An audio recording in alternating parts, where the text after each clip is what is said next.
Non mais c'est très bizarre de se mettre à côté d'un tire-fesse. Ah ouais, je trouve c'est un peu chelou quand même.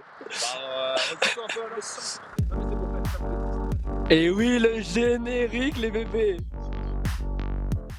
Bonjour à tous et bienvenue dans cette première émission de Greenwatching, l'émission où les jeunes journalistes, on va parler d'environnement. Alors aujourd'hui, tout va tourner autour du festival de Montsartou. Alors je vous rassure, ça va pas être ennuyant du tout, hein. Vous allez apprendre plein de choses. Donc la dernière fois c'était avec le présentateur Rémi, oui c'était pas avec moi. Là vous avez de la chance décidément. Je vois quelques commentaires de, par exemple, Marco qui dit « Fais une blague, Jeanne ». Non, je ne ferai pas de blague, parce que ce n'est pas un sujet. Et Marco, ta dernière présentation, tes blagues ont fait des bides. Donc voilà. Ça ferait donc environ 8 ans et demi pour une liseuse verte. C'est énorme. Et tiens-toi bien, parce que sur tous les livres que les Français lisent, eh ben, ils sont pas tous achetés neufs. Cette température profite évidemment aux vacanciers qui sont présents ici, et pour nous, où on va pouvoir aller mettre les pieds dans l'eau tout de suite. C'est terrible. Le nouvel ouvrage de Pablo Sévigné et de Gauthier Chapelle. Pablo Servigne. Servigné, oui. Non, Servigne. Sévigné. Servigne. Servigne. Ah oui, Servigne. Okay. Et ben ça va, parfait, il fait très très froid ici hein, par contre. Hein. On est un peu dans une tempête de neige comme vous le voyez ici. Et oui, c'est un peu violent. Bon, tu vas pouvoir... On se surpasse pour vous et pour Greenwatching. On accueille tout de suite Valentine Brevet qui a aussi un chapeau ou du moins un bonnet de Noël comme moi, ça te va assez bien. Ah bah ça te va bien aussi Noah. Bon. Merci. Et dernière question, est-ce qu'on peut mettre par hasard en marche la dameuse et damer ensemble là en direct sur Greenwatching? Bah là on y est, on est dedans, on dame, on fait du lissage. J'avais un deuxième interlocuteur que je cherche d'ailleurs des yeux, puisque je crois que mon interlocuteur est parti faire du patin. Et oui. Peut-être oui. que ce sera la petite surprise de la fin de l'émission. Allez chercher les vélos. On va se faire voler les vélos. Voilà, on va... Allez chercher les vélos. Oh là là. Ah, on a coupé au meilleur moment. Oh là là, oh là. Ah, c'est une belle image que vous nous offrez. et voilà, donc la morale, attacher son vélo. Bah, je vous remercie. Bon, en attendant, nous on va aller s'enquiller une bouteille, boire un petit verre, bien sûr avec modération. Faut que t'enlèves la peau. C'était pour voir si vous suiviez. Donc maintenant on va passer à la suite de l'émission avec Roxane. Bonjour Roxane. Je suis apparue comme ça de nulle part, mais... Tu as popé c'est ça, voilà. t'as mis logiciel. Exactement. Vous avez les oignons? Non, pas les oignons, parce que tu vois, ils ont déjà une peau, et que tu l'enlèves. T'as déjà cuisiné quelqu'un? Je fais des pâtes des fois. Donc voilà. C'est bien sûr le sapin de Noël. Alors en plastique ou naturel, lequel privilégier? Sans là. Ah mon dieu. Attends. Ah mais c'est... voilà, mais ça m'a toujours fait ça les oignons. À quoi attribue-t-on à ton avis l'intérêt légèrement supérieur des femmes par rapport aux hommes concernant la limite d'utilisation du numérique? Alors merci papa pour cette question. Merci Alain. Bon appétit.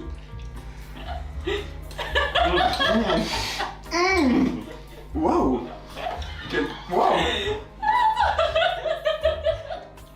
Tu vas nous dresser le bilan carbone du Père Noël, Rémi.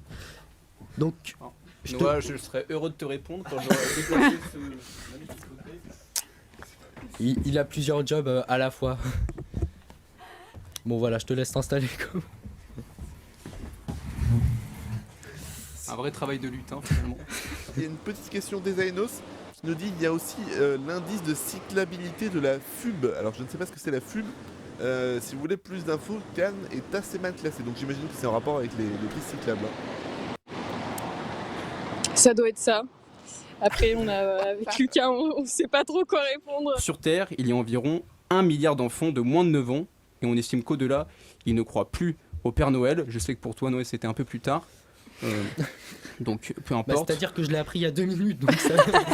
Je sais, t'as ouvert ma chronique, t'as dit « Oh putain, merde ». Comme on peut voir sur les kitesurf, c'est exactement la même forme.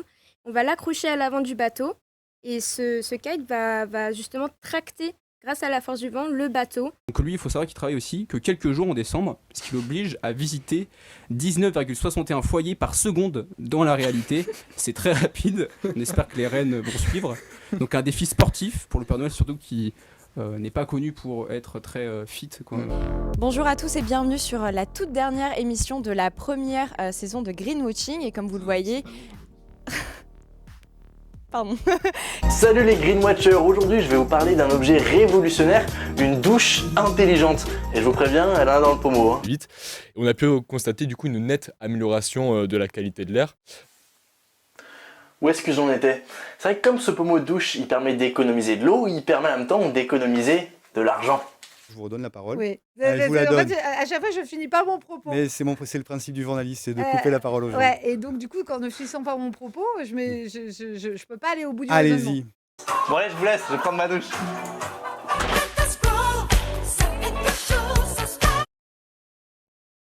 Et donc, je suis désolée, j'ai été happée par un commentaire plutôt marrant dans le chat qui nous dit « Vivement le télétravail dans le bâtiment, ça ».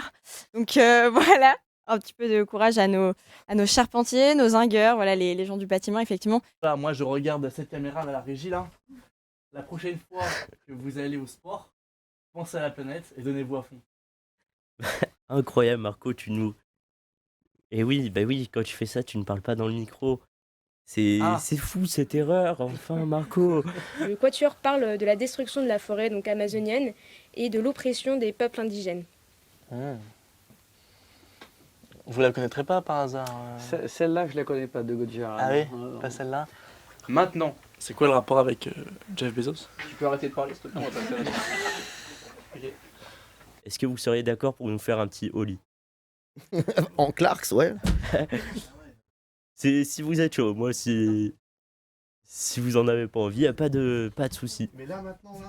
Ouais. J'ai pas les choses qu'il faut. Mais il faut que je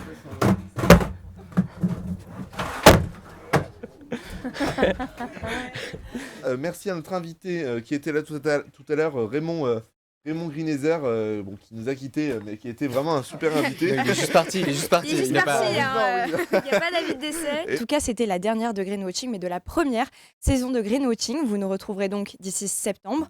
Enfin, pas totalement nous, en fait, plutôt les premières années, qui seront donc des deuxièmes années l'an prochain. En tout cas, Lily, est-ce qu'on peut compter sur votre promotion?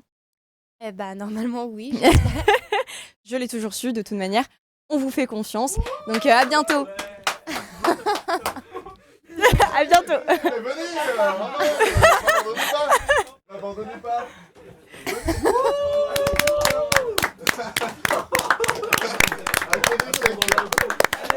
Est-ce qu'on est encore à l'antenne? Qu'est-ce qui se passe? Vous êtes tous arrêtés? Merci à tous.